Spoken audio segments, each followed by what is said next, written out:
autour d'un chant d'amour, chant de délivrance devant mes ennemis, et toutes mes craintes s'enfuient. Tu m'as ébloui, par tes mélodies, tu m'entoures d'un chant d'amour, chant de délivrance devant mes ennemis, et toutes mes craintes s'enfuient. tu m'as ébloui, par tes mélodies, tu m'entoures d'un chant d'amour, chant de délivrance devant mes ennemis, et toutes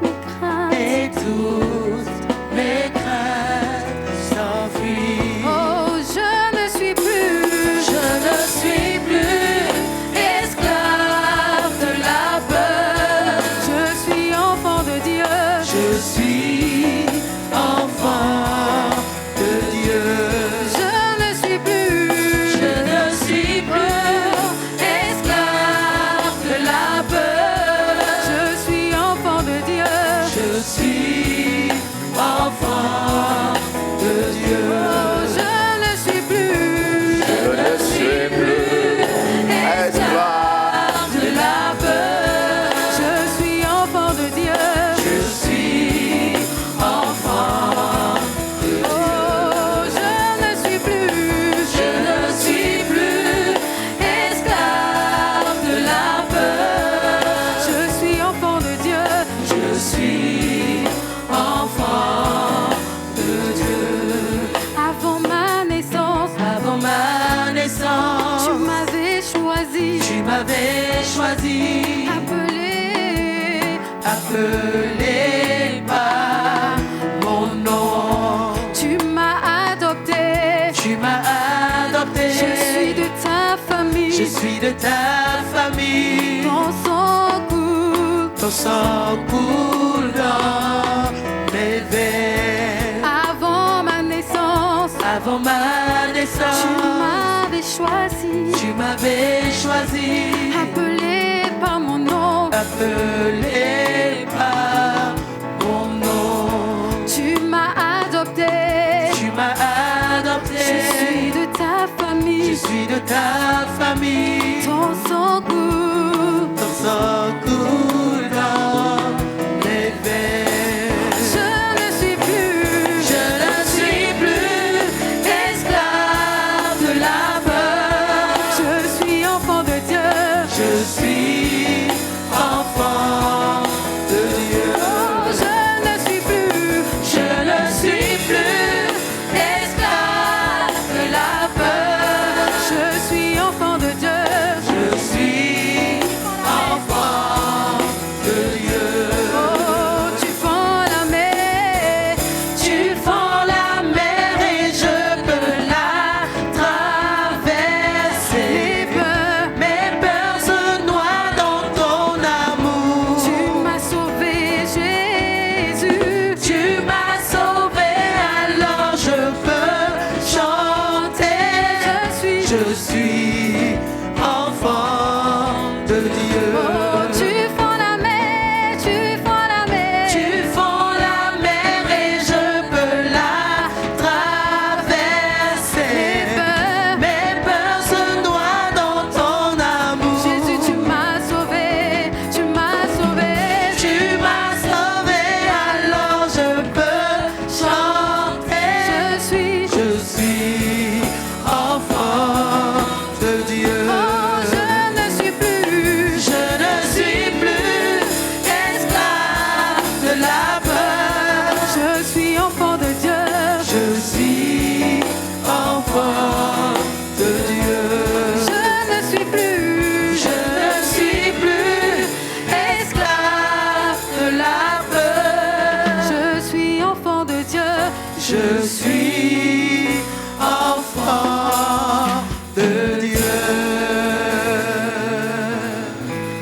Le titre de mon partage ce matin, c'est toujours dans la continuité de ce que nous avions commencé.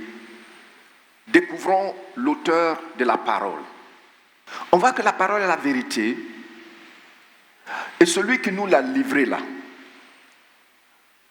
il va nous dire 2 ou 3 choses que nous allons garder sur nous. Donc, nous lisons. Nous avons 3 passages. Nombre, chapitre 23, verset 19. Ésaïe 45, le verset 23 jusqu'à 25. Ésaïe 55, verset 10 à 11. Dieu n'est pas un homme pour changer d'avis. Vous écrivez bien, Dieu n'est pas un homme pour changer d'avis. Qu'est-ce que j'ai dit?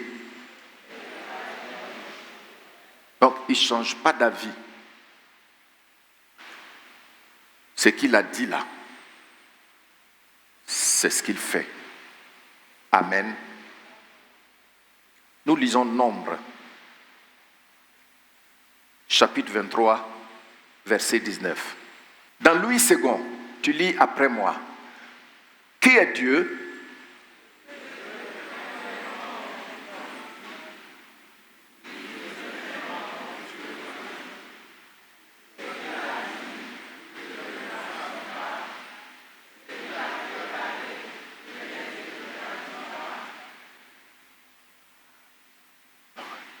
Envoyez l'autre version. Et je lis, tu lis après moi. Dieu n'est pas un homme pour mentir. Il n'est pas un être humain pour changer d'avis. S'il dit quelque chose, il le fait. S'il promet quelque chose, il réalise. Amen. Dans quel contexte Dieu nous révèle cette parole? C'est le puissant devin Balaam qui a été convoqué par Balak avec une très forte récompense. Récompense à laquelle personne ne peut résister si ce n'est pas celui qui connaît Dieu. Et Balaam est parti contre la volonté de Dieu. Et là-bas, après plusieurs tentatives qui n'ont pas marché, voici ce que l'Esprit de Dieu met dans la bouche de Balaam pour découvrir Dieu. Amen. Il faut qu'on découvre Dieu. Quand on dit sa parole est la vérité, il faut qu'on sache que la source de la vérité, c'est lui. Et que il n'est pas un être humain qui peut changer d'avis. Le diable fatigue beaucoup d'enfants de Dieu. Ils sont effectivement nés de nouveau. Mais leur problème, ils souffrent même plus que quand ils n'avaient pas connu le Seigneur. Tout simplement parce qu'ils ne prennent pas la parole de Dieu à cœur. Alors le diable les fatigue. Et ce que nous devons savoir pour remédier à cela, c'est que la vérité qu'on a reçue là vient de Dieu. Et il n'est pas un homme qui va changer d'avis. Amen. Oh, mais est-ce que toi, crois-tu que tu vas aller loin dans ta foi? Et nous, on a vu ici, il faut lui dire, Dieu m'a dit qu'il est fidèle. Il m'a fermé et il me préserve du malin. Amen. Il faut lui dire, il m'a dit, aucune tentation ne me surviendra qui n'ait été humaine. Mais lui qui est fidèle, il ne permettra pas que je sois tenté au-delà. Dieu ne fait pas surcharge. C'est nous, on prend la voiture, les camions, on sait que le camion c'est 2 tonnes, mais on va mettre 6 tonnes dessus. Dieu ne fait pas ça parce que c'est lui qui t'a formé. Alléluia. Donc voici des vérités très puissantes qu'on doit connaître. Et en les connaissant, on doit être sûr que ça vient de celui-là qui ne change jamais d'avis. Acclamons notre Dieu.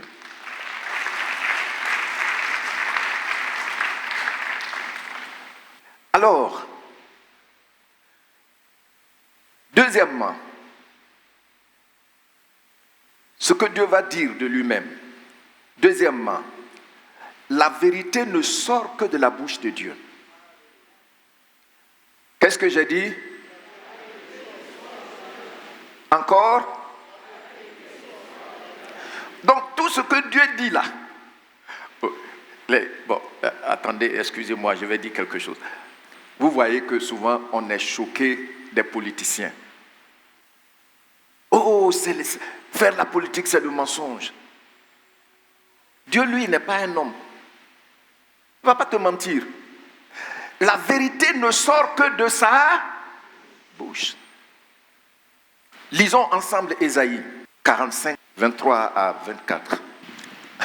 Ça, c'est très fort, hein, n'est-ce pas? Tu vas le lire après moi. Je le jure par moi-même. La vérité sort de ma bouche. Et ma parole ne sera point révoquée. Tout genou fléchira devant moi. Et toute langue jurera par moi.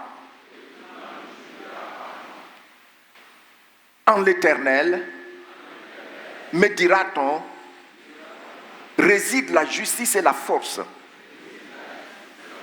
À lui viendront, pour être confondus, tous ceux qui étaient irrités contre lui.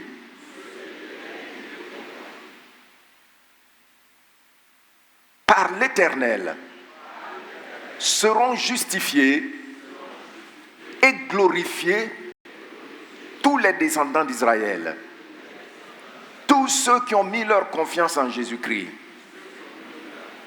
Amen. Dieu est clair ici.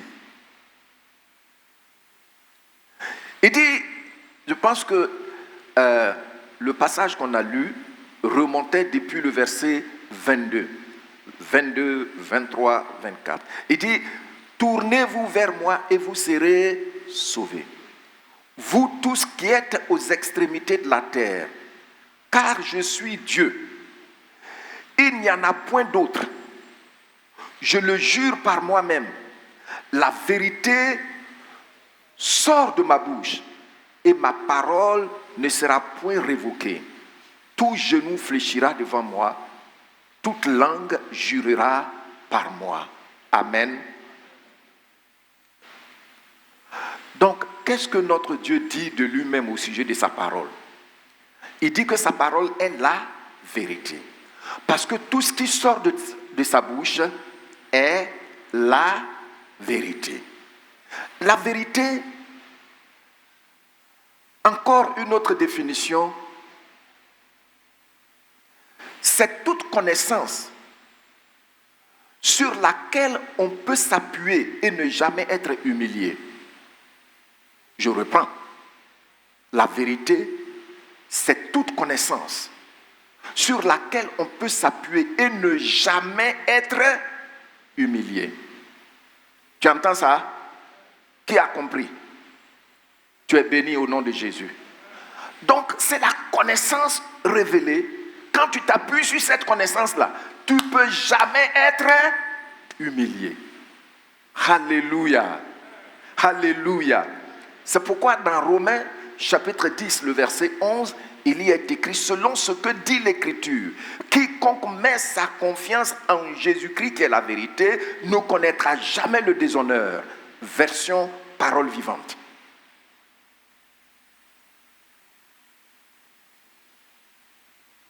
Donc, il faut garder dans ton esprit que notre Dieu, la vérité ne sort que de sa bouche. Il n'est pas un homme pour changer de parole, pour changer d'avis. Gloire au Seigneur. Il ne change pas d'avis. Hein? Souvent, il y a des gens qui viennent, ils veulent se marier. Quelquefois même, les parents peuvent dire, faut pas aller là-bas. Il dit, si c'est pas ça, je vais me tuer. Vous savez qu'il y a des gens qui aiment menacer les parents. Et puis après, ils viennent, non, c'est pas elle. Vraiment, elle m'a trompé. Puis, oh, que le Seigneur ait compassion de nous. Dieu, lui, il n'est pas comme ça. Alléluia. Gloire au Seigneur. Troisièmement, la vérité. La parole de Dieu, la parole qui sort de sa bouche n'est jamais stérile. Tu dis après moi, la vérité n'est jamais stérile. Encore, je n'entends pas bien tout le monde. Donc la vérité n'est jamais stérile. Dieu dit que tout ce qui sort de sa bouche est la vérité absolue qu'on a déjà vue. Et pour savoir que c'est la vérité, tu vas voir qu'en obéissant à cette parole, elle n'est jamais stérile. Dieu va prendre le temps de nous en parler. Et nous lisons. Dans Ésaïe chapitre 55, du verset 10 au verset 11. Comme la pluie et la neige descendent des cieux et n'y retournent pas, sans avoir arrosé, fécondé la terre et fait germer les plantes, sans avoir donné de la semence au semeur et du pain à celui qui mange, ainsi en est-il de ma parole qui sort de ma bouche. Elle ne retourne point à moi sans effet, sans avoir exécuté ma volonté et accompli mes desseins. Merci, veuillez vous asseoir. Dieu fait une analogie, il fait une comparaison. Il utilise ce que nous, en Côte d'Ivoire, là, on peut comprendre facilement. Il dit quand il pleut là, avant que la pluie ne retourne à lui, elle rend service à la terre. Et puis on plante tout ce qu'on veut. On veut manger. Et puis maintenant, après, on fait quoi? On récolte. Non seulement on mange, et là, il est en train de faire l'économie. L'économie. Quand il parle des semences, il ne faut pas manger tout ce que tu reçois. Il faut mettre un peu pour s'aimer. Voilà. Donc, il dit que quand la pluie vient, c'est pour faire du bien à la terre, pour que la terre aussi puisse faire du bien aux hommes. Et que tant que la pluie qui est venue n'a pas rendu ce ministère, il n'y a pas d'évaporation. Elle ne remonte pas au ciel. Vous vous rendez compte? Maintenant, il dit, ainsi en est ma parole. Quand tu l'as reçue là, elle ne va pas retourner à Dieu tant qu'elle ne t'a pas rendu le ministère pour lequel Dieu l'a libéré. Tu entends? Est-ce que tu comprends un peu? C'est ça. Parce que lui, il n'est pas un homme pour... On revient toujours là-dessus. Donc, il faut mettre dans ton esprit que on a étudié la vérité. Cette nature de la parole de Dieu.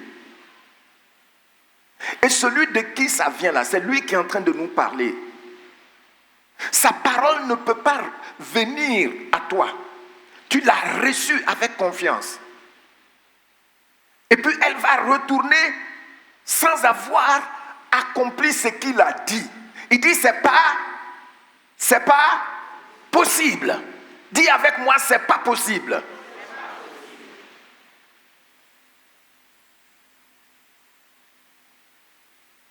crois que c'est vrai? Merci. Qui a expérimenté ça? Tu es béni au nom de Jésus-Christ. Parce que celui qui expérimente la parole de Dieu dit que Dieu est vrai. Je vous ai dit ici la dernière fois qu'en matière de foi, nous obéissons par confiance. Je me fie à lui parce que je sais qu'il ne va pas me tromper. Maintenant, c'est quand j'obéis, plus le Saint-Esprit m'éclaire.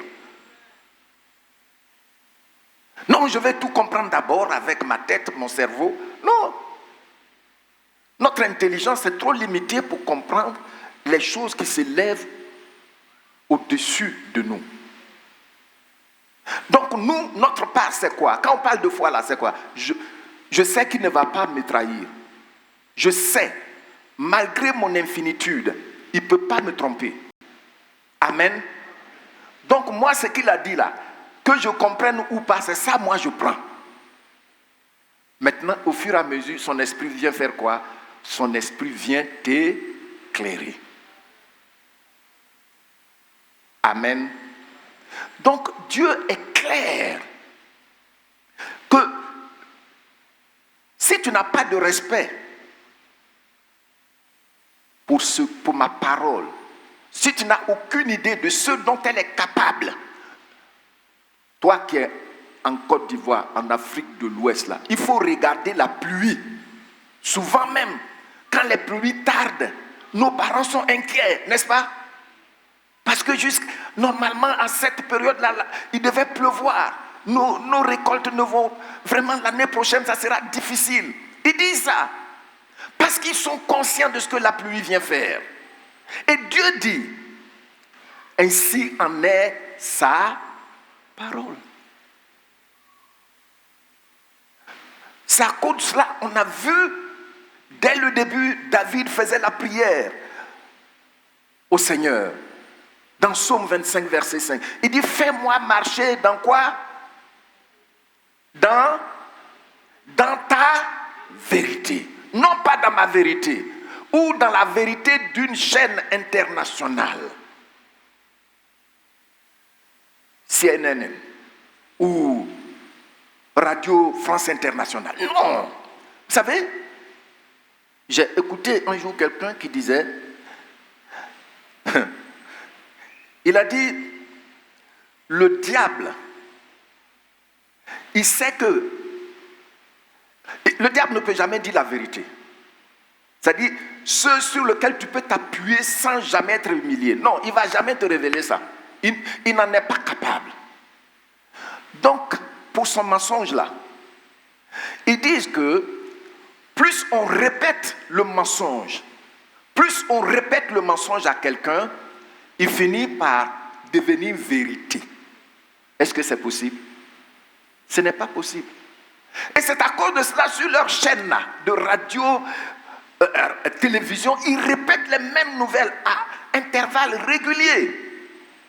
Oh, la Côte d'Ivoire est pauvre, la Côte d'Ivoire est pauvre, la Côte d'Ivoire est pays très endetté, la Côte d'Ivoire, est-ce que la Côte d'Ivoire est plus endettée que la France? Ou bien vous n'êtes pas informé? Vous n'êtes pas informé, hein? D'accord, je peux te dire. La Côte d'Ivoire n'est pas plus endettée que la France. Et puis on accepte. Et puis tu vois, les gens sont fébriles. Ils répètent. Et puis ils disent que plus on répète le mensonge, ça devient vérité. Est-ce que c'est vrai? C'est pas vrai. Notre Dieu nous fait confiance. C'est pourquoi quand il t'a parlé une fois là, c'est à toi de te le répéter. Qu'est-ce que je viens de dire? Je ne t'entends pas. Donc quand il te parle, c'est à toi de te le répéter. C'est pourquoi on fait la confession, la proclamation. Il t'a parlé. Puis il ne va plus changer de parole. Hein, tu veux qu'il fasse comme ces gens-là? À l'école primaire, on va dire vous êtes pauvre. Vous êtes pays pauvre. Au collège, en voie de développement. À l'université, pays du tiers-monde. On vous répète. Vous savez que c'est bien structuré. Et on te répète ça jusqu'aux relations internationales, pays du Sud. Bon, honnêtement, entre eux et nous, qui est au Sud? Vous voyez? Notre Dieu n'est pas comme ça. Ouvre-toi. Que toute parole qui procède de sa bouche est la vérité absolue. Et cette vérité vient te transformer. Cette vérité, comme le dit Luther, il dit, la vérité vient nous former et nous transformer. La vérité vient te former et te transformer.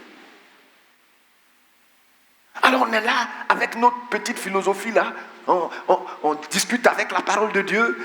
C'est ma vérité. Moi, selon moi, ma vérité. Quand la chose est là, tu comprends. Il faut éviter. Je veux marcher dans ta vérité. Donne-moi la force de marcher dans ta vérité. Et plus tu commences à marcher dans la vérité, plus le Saint-Esprit t'éclaire et tu avances. Amen. Qui me suit? Merci. Qui comprend un peu ce que je suis en train de partager? Gloire au Seigneur. Tu es béni. Parce que la foi vient de la compréhension. Donc, notez bien ceci. Notez bien ceci. La parole de Dieu nous conduit toujours sur un champ expérimental. Elle est expérimentielle. Je voudrais reprendre et puis tu vas lui dire après moi. La parole de Dieu nous conduit toujours sur un champ expérimental. Elle est expérimentielle. En théologie, c'est en science qu'on parle, bon, c'est expérimental. Tu peux aller dans un laboratoire et puis voir les choses. Mais en théologie, on dit c'est expérimentiel. Ça veut dire que ça se manifeste dans ta vie. Tu vois cela. La parole de Dieu est expérimentielle. Ce matin, nous avons vu que le Seigneur Jésus dit, il n'a point honte de t'appeler frère et sœur. N'est-ce pas? Il dit certainement, ce n'est pas à des anges qu'il est venu en aide. Mais c'est à qui? C'est à nous. Regardez ce privilège. C'est pourquoi quand il entre dans ta vie, qu'est-ce qu'il fait? Tu l'expérimentes. Et il a dit quoi? Dans 2 versets 14, Hébreux. Il a dit, il a dépouillé celui qui avait la puissance de la mort. C'est à cause de cela, certains comme moi sont encore en vie.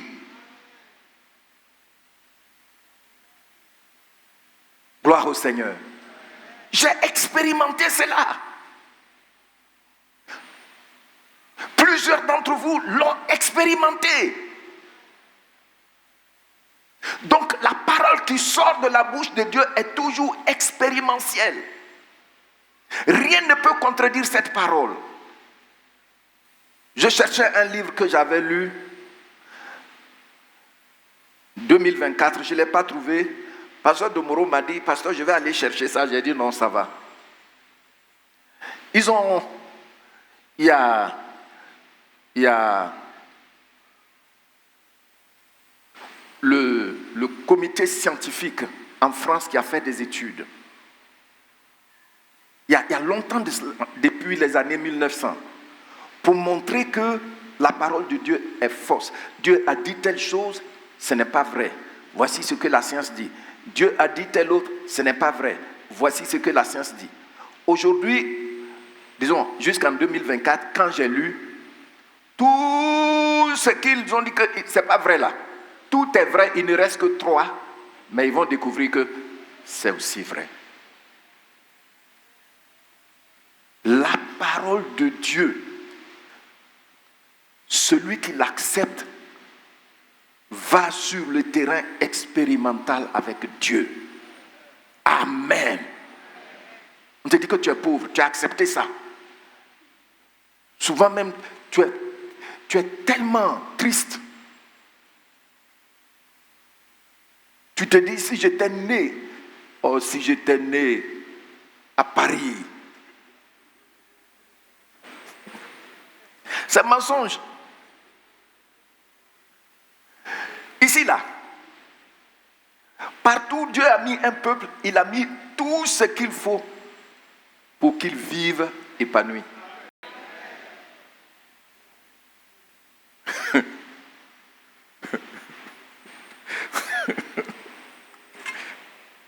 Oh, la parole de Dieu ne va pas retourner à lui sans effet. Amen. Dans Parole de vie, il dit, la pluie et la neige tombent du ciel. Elle n'y retourne pas sans produire un résultat. Vous voyez, non? Donc, il n'y a pas d'évaporation s'il n'y a pas de résultat. C'est-à-dire, quand elle a fini, regardez ça, pensez-y un peu, ceux qui se disent scientifiques, pensez-y un peu. Elle sait le temps qu'elle doit passer. Quand elle a maintenant ses résultats, elle retourne à celui qui l'a envoyé. Il en est de même pour la parole de Dieu pour toi. Acclamons le Seigneur.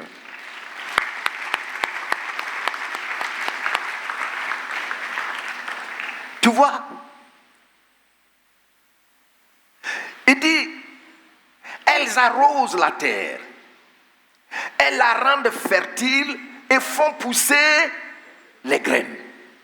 Ainsi, elles donnent des graines à semer et de la nourriture à manger. Maintenant, regardez. De la même façon, la parole sort de la bouche, la parole qui sort de ma bouche ne revient pas vers moi sans résultat. Elle réalise quoi? Elle réalise quoi? Et puis elle fait quoi encore? Que toute parole que tu as reçue là, Dieu lui a confié la mission, une bonne mission pour toi. Est-ce que tu as compris?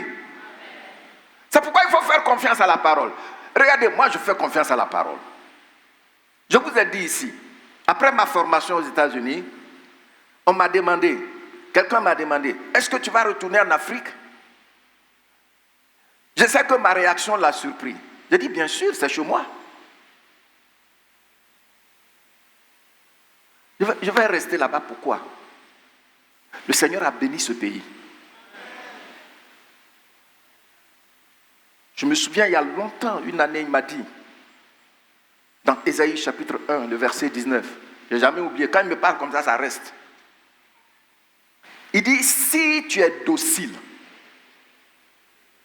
et tu es fidèle, obéissant, tu vas manger les meilleurs produits de ce pays. Quand je me suis marié, j'ai dit ça à ma femme. Mes enfants connaissent ça. Mais on est où pour manger les meilleures productions du pays? C'est ici. C'est ici. Gloire au Seigneur. Regarde, les meilleures productions sont à côté de toi. Mais quelle est la condition? Si tu es docile. Ma vérité, selon moi. Bien-aimé, il faut laisser ça. Tu as compris? Il faut laisser ça. Il y a des gens qui veulent bâtir leur vie sans Dieu.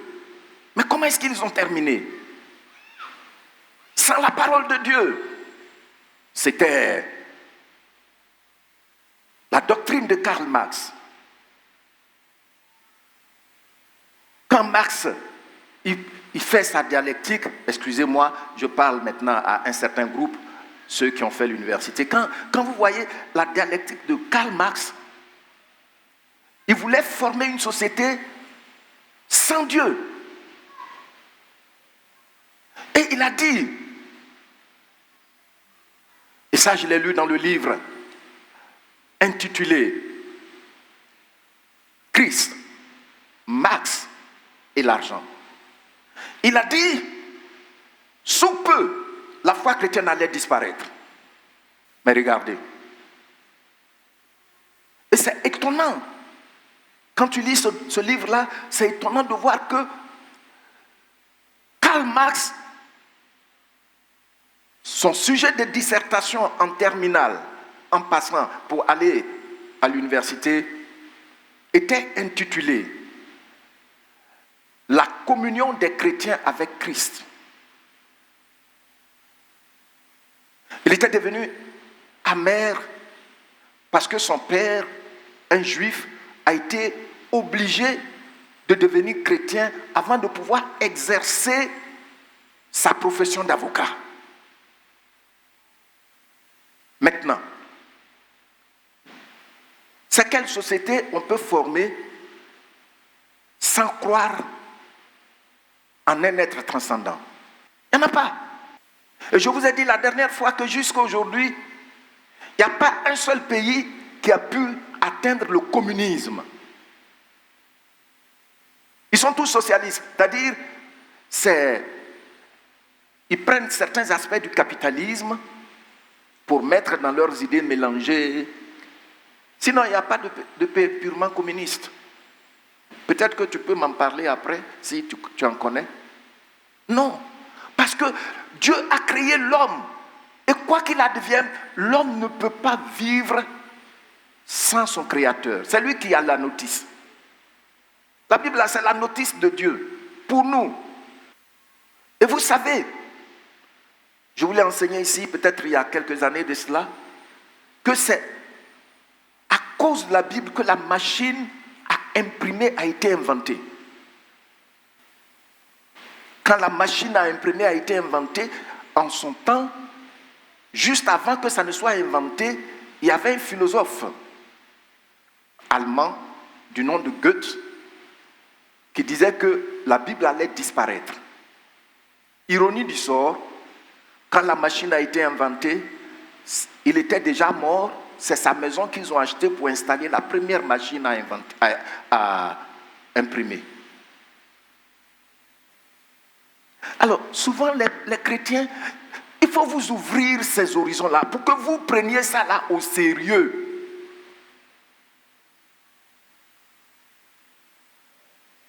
Gloire au Seigneur. Dieu dit, il a confié une mission à sa parole pour toi et pour moi. Cette mission-là, la parole vient pour l'accomplir dans ta vie. Quand il dit par ses maîtresses, nous sommes guéris. Pour des gens qui viennent du village comme moi, je ne pouvais pas comprendre que la guérison pouvait venir juste en priant pour toi, bien en imposant les mains. Non! Il faut qu'on prenne une lame pour te fendre un peu, et puis on met quelque chose de noir dedans, et puis ça te brûle, et puis ton corps commence. Là, vraiment. Ou bien on te pique, pénicilline avant là. Ils agitent ça comme ça. Et puis ils tapent. Et puis c'est entré là-bas. Et puis on appuie. Quand on appuie ton pied là, ça commence à se raidir là. C'est ça, tu sais que tu as reçu le médicament. C'est qu'elle a fait par tes maîtrises, tu as été guéri. Oh. Mais regardez. Par ses maîtrisures.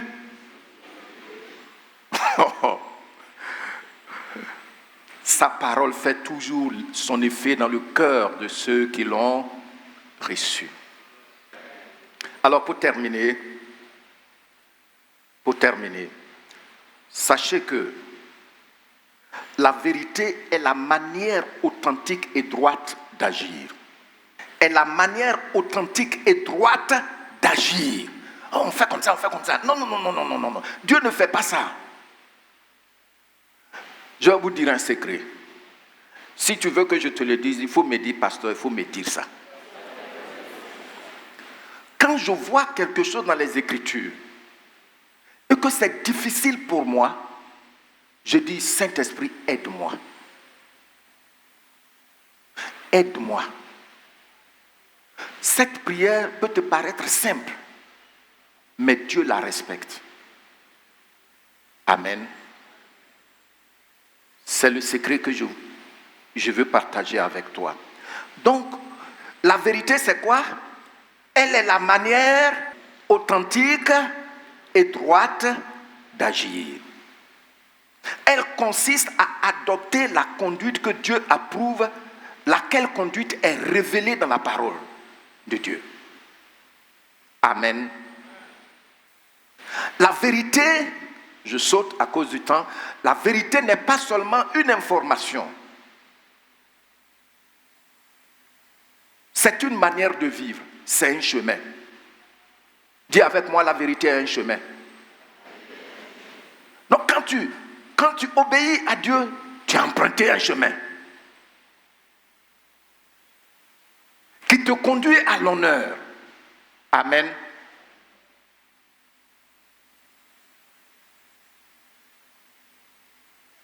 La vérité est un chemin. La parole de Dieu est la vérité absolue, comme on a déjà vu. Elle est éternelle. Elle a toujours été attaquée, mais jamais renversée. Elle tiendra ferme jusqu'au retour de Jésus-Christ. Que Dieu vous bénisse.